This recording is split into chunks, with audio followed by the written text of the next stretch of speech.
Cricket Wireless has built its reputation as one of the most reliable prepaid carriers in the US. It runs on AT&T's nationwide network. That means you get the same coverage as AT&T customers, but with simpler pricing and no annual contracts.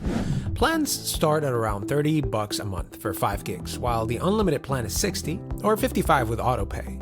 But there's also a 4-line unlimited family deal that drops to just $25 per line, making it one of the better values in prepaid.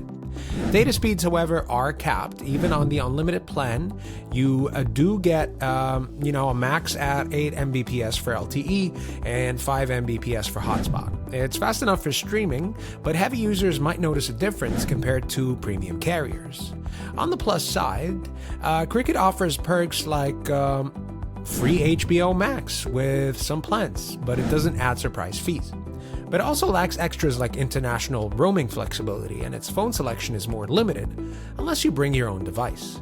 So if you want a rock-solid coverage and predictable pricing with no hidden costs, I'd say Cricket is a very strong choice. Just be ready to trade top-tier speed for affordability. Do you want me to break it down, maybe how it stacks up with Metro by T-Mobile in a direct head-to-head? Let me know in the comments below, and I'll be sure to do that for you.